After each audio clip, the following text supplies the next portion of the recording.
আজিৰ ব্লগটো একচুৱেলি এটা বেলেগ এটা মানে টপিক্সৰ ওপৰত, কাৰণ আজিৰ ব্লগটোত মই আপোনালোকক দেখুৱাম যে মই কি ধৰণে মটো ব্লগিং কৰোঁ বা একদম কম খৰচত কিমান কম খৰচৰ ভিতৰত আপুনি মটো ব্লগিং ছেটআপ বনাব পাৰে। তো সেইটোৰ কাৰণে মানে এই ভিডিঅ'টো বনোৱা। আৰু মেইন কথা হৈছে যে এই ভিডিঅ'টো বনোৱাৰ মেইন টপিক্স হৈছে যে ফোন দি মটো ব্লগিং কৰা পচিবল হয় নে নহয়, তো মোবাইলেৰে কিমান দূৰ মানে মটো ব্লগিং কৰাটো পচিবল হয় নে নহয় সেইটোৰ কাৰণেই মানে এই ভিডিঅ'টো বনোৱা। তো ভিডিঅ'টো গোটেইখিনিলৈকে শেষলৈকে চাই থাকক, আৰু গোটেইখিনি আগত চাই থাকক। তাৰ পাছত যদি ভাল লাগে দেন তেতিয়া লাইক কমেণ্ট শ্বেয়াৰখিনি কৰি দিব। ওকে, দেন প্ৰথমতে আগত দেখুৱাই দি আছোঁ, এইটো হৈছে মোৰ বাইক এণ্ড আৰু মোৰ হেলমেটটো হৈছে এইখন। কিন্তু এই হেলমেটখন মই আচলতে ইউজ নকৰোঁ, কাৰণ মই যেতিয়া ফাৰ্ষ্ট টাইম কিনিছিলোঁ তো এই হেলমেটখনৰ মই তেতিয়া আচলতে জানা নাছিলোঁ যে হেলমেটৰ মানে কি চৰি ভাই कोई बात नहीं, लेकिन क्या कि যেতিয়া মই প্ৰথম মানে হেলমেটখন কিনিছিলোঁ তেতিয়া মই হেলমেটৰ বিষয়ে ভালকৈ জনা নাছিলোঁ যে কি ইমান কেনেকুৱা কি তাৰ মানে বস্তুখিনি। তো ফাৰ্ষ্ট অফ অল এইটো আপোনাৰ ট্ৰাইপডৰ লগতে পাই যাব, ফ্লেক্সিবল। এইটো এক্সট্ৰা কৰি কিনিব নালাগে, আপুনি ট্ৰাইপড যদি কিনে ট্ৰাইপডৰ লগত এইটোও পাই যাব, আৰু বাকী এক্সট্ৰা কৰি এইখিনি বস্তু লাগে। তো এইটোতো মানে ট্ৰাইপডৰ লগতে পাই যায়, এইটো এক্সট্ৰা নহয়, ট্ৰাইপডৰ লগতে পাই যায়। আৰু বাকী হেলমেট মাউণ্ট এইবোৰ এনেকৈ মই ছেট কৰি মই ইয়াতে তলত বান্ধি লৈছোঁ ইয়াতে এইটো। কিন্তু মোৰ আৰু বস্তু আছে, আৰু এটা বস্তু লাগে মোক, সেইটো হৈছে মোৰ মাইক নাই, যাৰ কাৰণে মোৰ যিটো চাউণ্ডটো ভালকৈ ক্লিয়াৰ নাহে। তো মাইকটোৰ কাৰণে মোৰ অলপমান প্ৰব্লেম হৈ আছে। বাকী মই যিটো মোবাইলেৰে ব্লগিং কৰোঁ, মটো ব্লগিং কৰোঁ, মোৰটো হৈছে Samsung A31। আৰু আপোনাৰ লগত যদি ইয়াতকৈ ভাল ফোনো যদি আছে তেতিয়াহ'লে আপোনাৰ মই ভাবোঁ যে কোনো কেমেৰা লোৱাৰ কোনো প্ৰয়োজন নাই। তো এইখিনি হৈছে মোৰ মটো ব্লগিং ছেটআপ। তো এইবাৰ আপোনালোকক অলপমান মানে মোৰ ভিউটো মানে মোৰ মোবাইলত কেনেকুৱা ভিউ আহে নাহে সেই ভিউটো দেখুৱাম। তো ভিডিঅ'টো চাই থাকক।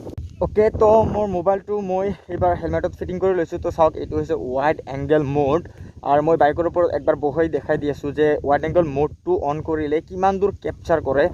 তো বেচিকেলি নৰ্মেলি চাওক, বাইকত এইটো পজিশ্যনত বহা হয়। তো এইবাৰ এটা অনুমান এটা কৰিব পাৰে যে এনেকুৱা যদি এটা ভিউ যদি আহে মোবাইলেৰে, তো মানে এটা আই থিংক মই ভাবোঁ যে কেমেৰা কিনাৰ কোনো দৰকাৰে নাই। বাট মোৰ হেলমেটখন অলপমান কম দামী কাৰণেতো সেইকাৰণে মানে অলপমান লৰি আছে, যাৰ কাৰণে হয়তো ভিডিঅ' ফুটেজ সিমান এটা ভাল নহ'ব। বাট এই ভিডিঅ'টো চোৱাৰ পিছত আপুনি ইমানখিনি হয়তো গম পাই যাব, অলৰেডি গম পাইছে যে ভিউটো চাই যে মোবাইলেৰে মানে মটো ব্লগিং কৰা কিমান দূৰ পচিবল হয় নে নহয়। আৰু একবাৰ কৈ দিছোঁ, মোৰ মোবাইলৰ যিটো মডেল হৈছে সেইটো হৈছে Samsung A31। আপুনি যদি আপোনাৰ ওচৰত যদি ইয়াতকৈ ভাল মোবাইল আছে দেন আপুনি অভিয়াছলি মানে আৰু ভাল এটা ভিউ আপুনি পাব। যদি আইফোন আছে তেতিয়াহ'লেতো কোনো কথাই নাই। বাট এবাৰ অলপমান মানে ভিউটো চাওক যে যেতিয়া মানে মোবাইলেৰে মটো ব্লগিং কৰি যেতিয়া আপুনি বাইক চলাব তেতিয়া মানে কেনেকুৱা পাব, মানে লৰা চৰাটো কেনেকুৱা কৰে বা ষ্টেবিলাইজেশ্যনটো কেনেকুৱা। তো চব এটা কথা কৈ দিছোঁ, ৰ'ব মই বাইকটো আগত ডাবল ষ্টেণ্ড আছে সেইটো গুচাই লওঁ।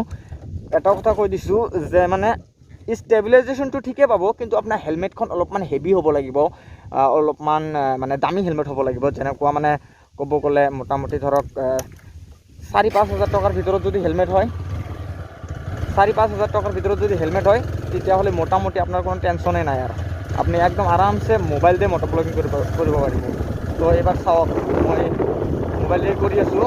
তো চাওক, ইয়াতে অলপমান বতাহ আছে, যাৰ কাৰণে অলপমান হয়তো চাউণ্ডটো অলপমান ক্লিয়াৰ নাহিব। তো মই লাহে কৰি আছোঁ সেইকাৰণে যাতে প্ৰপাৰ ভিডিঅ' পাই যায়, আৰু ইমানখিনি ডাউট যাতে ক্লিয়াৰ হৈ যায় যে মোবাইলেৰে মটো ব্লগিং কৰা পচিবল হয় নে নহয়। তো এইটো যদি এটা কুৱেশ্যন হৈ থাকে যে মোবাইলেৰে মটো ব্লগিং কৰা পচিবল হয় নে নহয়, দেন মই ক'ম যে য়েছ, আপুনি মানে মোবাইলেৰে মটো ব্লগিং কৰিব পাৰে, কোনো প্ৰব্লেম নাই। আপুনি চাওক, এই ভিডিঅ'টো চোৱাৰ পিছত যদি আপোনাৰ যদি ভাল লাগে তেতিয়াহ'লে লাইক কৰি দিয়ক, কাৰণ এই ভিডিঅ'টো মই এটা সময়ত মই নিজেও বহুত ইউটিউবত যাই চাৰ্চ কৰিছোঁ যে মানে how to moto vlog with my mobile phone হাবি জাবি যিমান আছে আৰু কি মোটামুটি মই বহুত তেনেকুৱা ট্ৰিকো চাইছোঁ। বাট একচুৱেলি মই এইবাৰ নিজে ফিল কৰি আছোঁ, মোৰ আগৰ যিটো ফোন আছিল সেইটো OnePlus, তো OnePlus 6 আছিল, সেইটোত ৱাইড এংগেল নাছিল, যাৰ কাৰণে মোৰ সেই ফোনটো মোৰ বিক্ৰীও কৰি দিব লগা হৈছিল। বাট সেইটো মই বিক্ৰী কৰি দি ৱাইড এংগেল থকা এটা মোবাইল এই Samsung A31 সেইটো লৈছোঁ। আৰু এইটোত এটা ভাল এইটোত এটা ভাল এটা ৱাইড এংগেল আছে, যাৰ কাৰণে মই ভাবোঁ যে মোৰ মানে কেমেৰাৰ প্ৰয়োজন নহয়। আৰু যদিও ভৱিষ্যতে কেতিয়াবা তেনেকুৱা মানে প্ৰয়োজন হয় তেতিয়াহ'লে ভৱিষ্যতে সেইটো দেখা যাব, কিন্তু বাট এতিয়ালৈকে কিমান দেৰিলৈকে হয়তো ভাল এটা ৰেছপন্স নাহে ইউটিউবৰ পৰা, তেতিয়ালৈকে মই এইটোৰে মটো ব্লগিং চলাই যাম। আৰু কি ক'ম, চাওক ভিউ, ভাই